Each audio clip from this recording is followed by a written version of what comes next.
In the early 2000s, there was one series that changed the entire industry forever. This was of course Grand Theft Auto, and when a franchise becomes this big, it's bound to have copycats and competitors. We saw the likes of Driver 3, True Crime and the Getaway games all try to take a piece of that open world sandbox pie from Rockstar, but none of them came close, except for one. Rated M for mature. I started out with nothing. Just a kid from the streets with nothing to lose. Then I met Julius, and everything changed. Welcome to the 3rd Street Saints. Once I joined the 3rd Street Saints, everything started going my way. For years, Saints Row was seen as the main competitor of the GTA series, but would slowly create its own path of sandbox craziness, memorable characters and insane storylines. So how did it all begin? Before all the aliens and superpowers and whatever this was.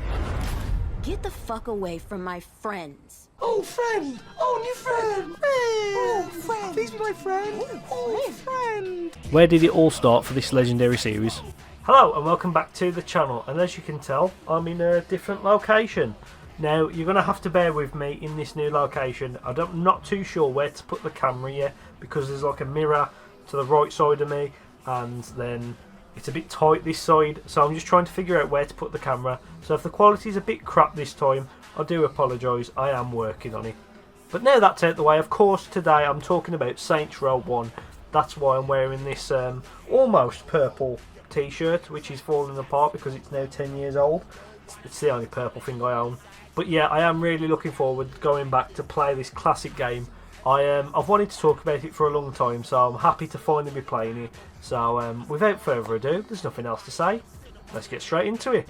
In 2003, developers Volition, most known for their Red Faction series, started to work on an open world sandbox game known as Hold on, no, it was originally called Bling Bling. I don't know whose idea it was to change the name of the game from that to Saints Row, but thank you, because there is no way I'd be making a video on Bling Bling the Third in a couple of weeks, if we're being honest. The game was set for release on the PS2, but was later pushed back to release on the Xbox 360 in September of 2006, being one of the first open world sandbox games on the console. Honestly, seeing this game always makes me nostalgic, as it was one of the first games I played on the 360, and I just love this menu, having the backdrop of the city, one of the songs from the soundtrack playing in the background, and the NPCs walking past. Hold on, I know him. What do you mean you know him? Yeah, it's Bob. Bob's his name, yeah? Bob. Not heard of Bob? Yeah, Bob the Drink. Bob the Drink. Oh, that's his name. I don't care. Just get out. Just saying hello to my friends. Nothing wrong with that, is there? Is it a crime?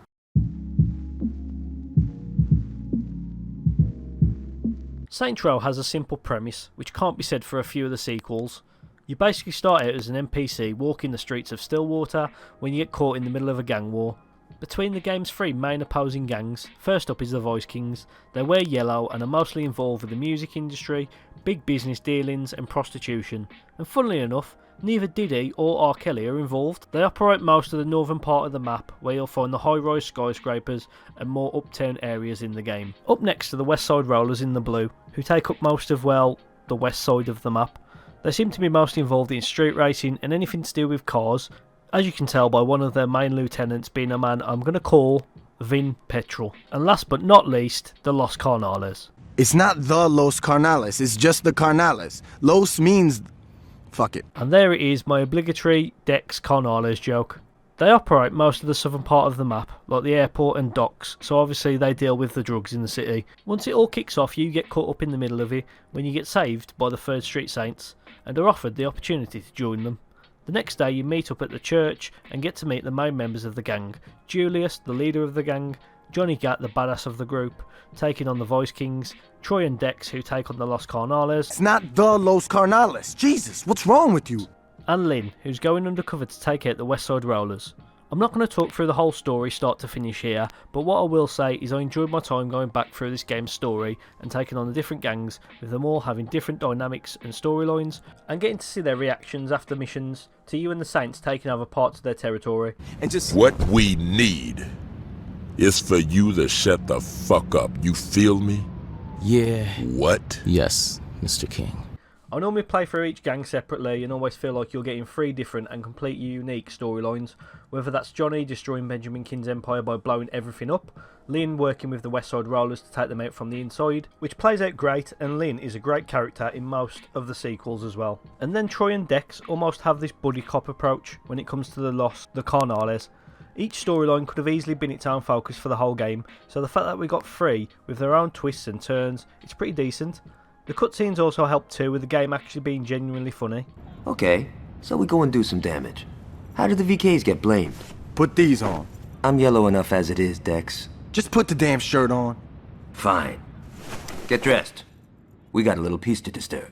It's also helped along by its surprisingly stacked voice cast, with the likes of Daniel Day-Kim, Michael Rappaport, Michael Clark Duncan, and of course Mila Kunis playing Tanya. They've taken Prawn Court. Shut up, Meg. And of course Gordon Freeman from Half-Life voices the main character. No one was playing Saints Row for its story, but honestly they knocked it out of the park with their colourful cast of characters and great storylines. I forget how good this game's story was, and I just hope that if they ever reboot the series, that the same amount of time and effort goes into fleshing out their personalities.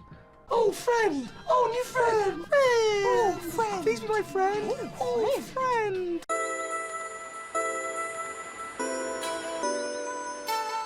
So how's the gameplay? Well, it's actually really good and hasn't aged too badly. Consider it's almost 20 years old at this point, it's still a lot of fun to play. I'm going to break down the gameplay into 2 simple categories, these obviously being on foot and driving. The gameplay on foot obviously shows its age a little bit by the way your character moves. It's a bit sharp, and things like aiming and the lack of cover shooting definitely show its age. But it's not that bad, the shooting is passable, I never got frustrated or thought that it was awful. The reticle is big enough that you can hit what you need with ease, and aiming for headshots is normally the best way to clear out enemies. Speaking of enemies, they are quite dumb if I'm being honest. They normally just walk around aimlessly popping shots at you with no real strategy and not really challenging. I did die a few times, but it always felt really random when I did. Like 1 second I had a full health bar and the next I was fighting for my life.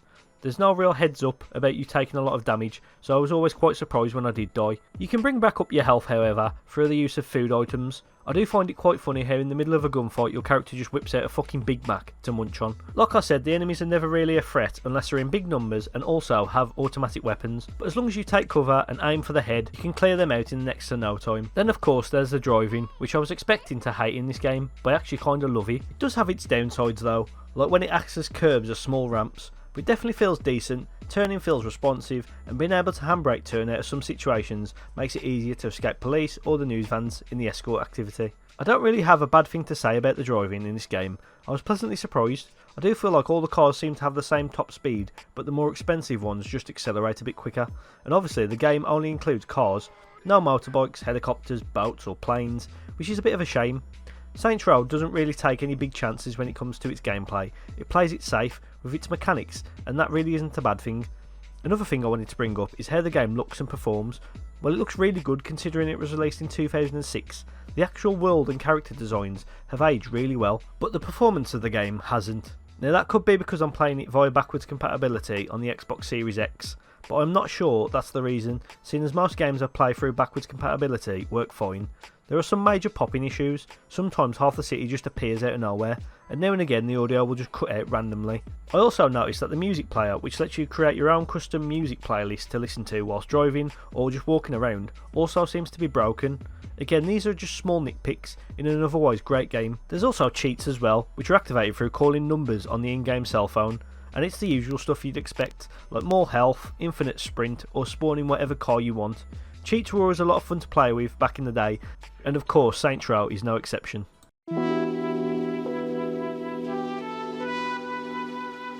Right then, it's time to talk about the main part of the game you're going to spend most of your time playing, and that is the activities, strongholds and missions. And I'm going to start by talking about the activities, which are just as important in this game as the missions and strongholds, meaning you have to complete them to gain respect, and that respect is needed to do both the missions and strongholds. So you'd hope the activities are fun to play, and they are, for the most part. There are 10 different activities scattered around the map, and they're all things you'd expect from a game like this. Things like drug trafficking, escort, hitman, and the more iconic ones like snatch, mayhem, and insurance fraud, with some of them being at multiple locations, with there being a whopping 29 activities to complete. Which I'm going to say now, there is no way I'd ever complete all 29. That's because they go on for way too long and just end up being way too tedious and repetitive. And some are just let down by the game's sometimes buggy engine.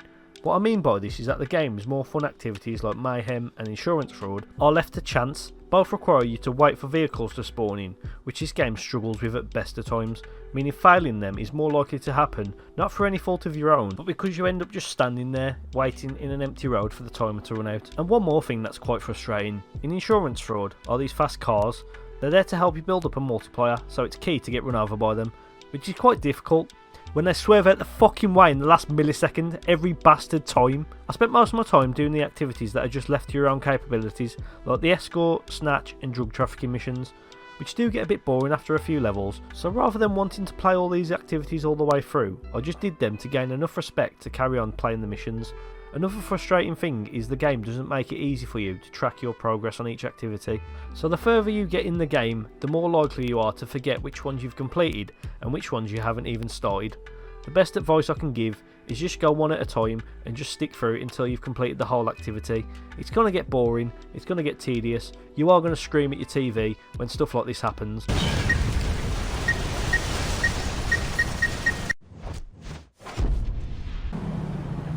Street rape.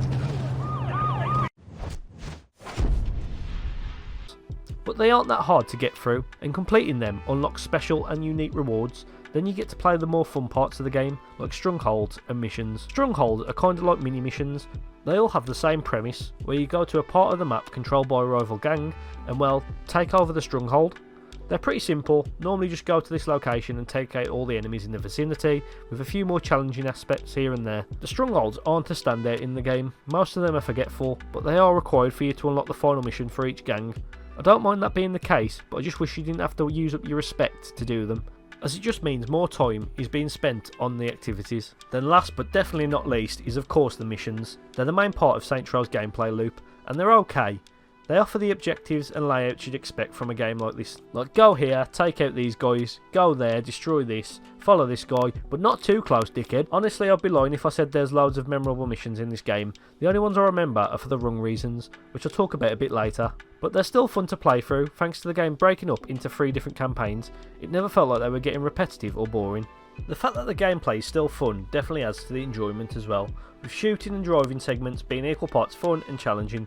There are about 35 missions in the game, which doesn't seem like a lot, but if you factor in the strongholds and activities on top of that, there's a lot to go through. Now on to my main problems with the game's missions, is the AI and the checkpoints, which go hand in hand to annoy you as much as possible. Most missions are easy to get through when you're left in charge of the driving and shooting, but once the game gets hold of the wheel, all bets are off on what the outcome's going to be. The perfect examples of this are 2 missions in particular. One is Round Peg, Square Hole in the Voice Kings campaign, where the player is taken to certain spots to take out police and voice kings by fellow saint Johnny Gat. Oh, the mission hasn't even started yet and he's already taking damage. Fucking hell, man. The AI just seems to be all over the place, and it doesn't help that I'm supposed to blow them up with an RPG, and fucking Stevie Wonder here decides to go right up next to them. Nice one, Johnny lad. It's just a bit frustrating that protecting the car is completely out of your hands, and you just have to hope luck's on your side. Another great example of not only the bad AI drivers, but also the annoying checkpoint system is the final mission in the Los Carnales. The Los Carnales. Shit, now you got me saying it. Right, let's start from the beginning. The mission starts with Dex driving the car to pick you up. Then he tells you you've got to make it to the airport before a plane leaves. He then makes you drive to the airport to then swap with you again so he can drive and you can shoot. Which is all well and good if the bastard could fucking drive in the first place. He can't even hit a simple ramp. Takes rockets head on like I've got fucking cheats enabled. And then to top it off, rather than just driving up to the plane, he just decides to do another lap of the fucking RPG brigade for good measure, which inevitably ends up like this. Why not just drive directly to the fucking Okay, I need to calm down. You're probably thinking, why is this getting me so worked up? Well, that's because of the game's other problem, checkpoints. Now this might be a little bit nitpicky, as most games back then had really ruthless and unforgiving checkpoints, especially the likes of GTA, where if you failed a mission, you'd have to drive all the way back to the mission start point, whereas Saints Row gives you the option just to retry straight after the mission failed screen. But if you do retry, you'll have to start from the very beginning, which means a lot of pointless driving to the mission's actual start point, and probably why I was so frustrated with that airport mission. Having to drive there again and again and again, and also missions like Green with Envy, which sees you pretend to be a limo driver to find one of the Vice King's lieutenant's hideouts. So you have to drive all the way to the studio, take out the limo driver, take the limo back to the studio, listen to fucking Meg Griffin whinge in the back as you take her shopping around town. So Warren called me Aisha again today. Can you believe that? Where are they? Shut up, Meg. Get to the hideout, and then the main part of the mission starts. And if you fail on this part of the mission, you have to do all those tedious tasks all over again. Maybe I'm just being a bit harsh. The missions were never too difficult. They take about 2 or 3 tries to do, and most of them are fun to play through. I said most, not all. But thanks to the game's progression of taking parts of the city over, seeing the other gang's bosses and lieutenants losing their shit as the story goes on, and some genuinely funny cutscenes. Shoes? Actually, they're this season's new. Bullshit, that's last year's fall collection. That's not true. Make Saints Row 1's activities, strongholds and missions a blast to play through.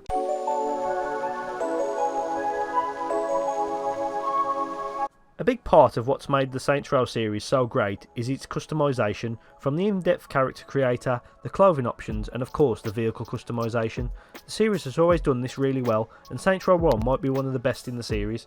Even though the character creator is a bit basic, the clothing options are great thanks to the layering system.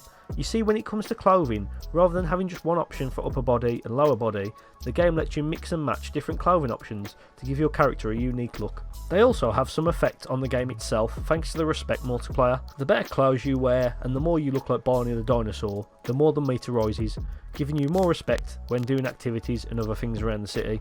Also, the tattoos and jewellery add to this meter as well, hence the horrendous state of my character in the game. Then there is of course the vehicle customisation, which is okay in this game, but not the best in the series. You still get a lot of options like body kits, nitrous, hydraulics and some really nice paint options as well. But I've always thought the car selection in the first game is a bit boring. Not in terms of looks, because they all look great, but none of them actually feel any faster or sound any better. You can drive around in any car and still get the same feeling as when you drive around in a more rare, expensive car. Then there's the weapons. They all work well, but fuck me, they're expensive. £1,000? I should say about £1,000. It's too much, £1,000. If you're playing this game for the first time, my one word of advice is to just buy some of the first pistol ammo now and again to keep you going. No matter how far you get in the game, the pistol is still just as effective. Maybe stock up on some SMG ammo just to be safe in the vehicle combat sections as well. But to buy ammo in this game, you have to rebuy the weapon over and over again, which is going to leave you, well, skint. Honestly, just make sure you pick up ammo from the enemies you take out. I managed to fill up my RPG ammo without ever buying one.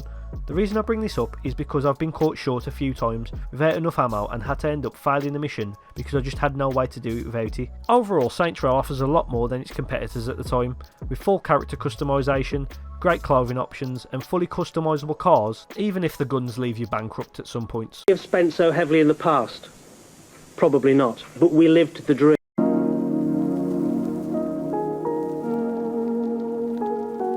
The final thing I want to talk about is the game's map and world, which is of course the lovely city of Stillwater, a great mix of industrial, rural areas and more high-end downtown areas. The map is not half bad, I just feel like it's a bit hollow. There's not much going on under the surface, not many secret areas to explore, but that doesn't change the fact that there are some great locations around the city. Chinatown is probably one of my favourites, with its unique buildings and architecture, and this bridge that connects the two islands, which is probably where I spent most of my time as a kid, just jumping back and forth. The map, as I said, is decent and has a lot of different unique areas. Don't expect to find any secrets hiding anywhere. Another thing I wanted to touch on was the world itself, because I think this is something a lot of games fail to do well when making an open world feel lived in. In Saints Row 1, the developers did a whole lot to make the game world feel lived in.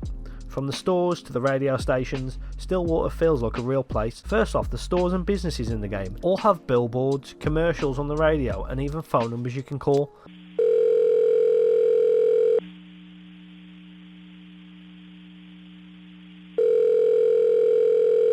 Hey, Marge here. Thanks for calling On the Rag. They decided to do a similar thing to the GTA series as well, giving the stores funny names, but while the GTA ones are a bit more subtle, The Saints Row stores are so on the nose they haven't even tried to be subtle in any way, which makes them a lot more funnier, like second-hand clothing stores called Sloppy Seconds, a car customisation place called Rim Jobs, and of course the most famous of them all, a fast food place with a red-headed woman with freckles as the mascot. No, not that one. I'm talking about Freckle Bitches. I didn't even try with that one. If I had to choose one fictional store in a video game to be real, it would be that one. The stores also have sales on now and again that are advertised on the radio, and they also close at night time just to add to the immersion. Volition did an amazing job first time around, creating not only a great map to explore, but a great world to be a part of. Radio stations are an important part of open world games, and Saints Row's selection, it's alright. They're not the greatest, there are 12 altogether, with different genres, and also a talk show, which has some funny moments. I'm David, that's Mike, it's the Mike and David Show, and we are talking flag burning, yes or no? Yes. Yes? Yes, immediately. Yes. At the stake. Are you what kidding me? What are you talking about? No questions asked. Burn these people. What? Burn them? What are you talking about? Flag burning. Oh. Flag burning. Flag burning. I didn't hear the L. Ah. Sorry about that. But it's mostly forgetful. Just for a bit of context, I listen to mostly hip-hop, so I'm not too sure about the other genres, but the hip-hop stations are decent, with music from Eric B and Rakim, Wu-Tang Clan, and Overnight Celebrity by Twista, which I think had to be legally included on every single game soundtrack in 2006. The game also lets you make your own custom playlists by buying music from a store, which definitely dates the game a lot. All in all, it's not a bad soundtrack, it's just a bit forgetful. I wonder what the sequel soundtrack will be like. Spoiler alert, it's fucking amazing.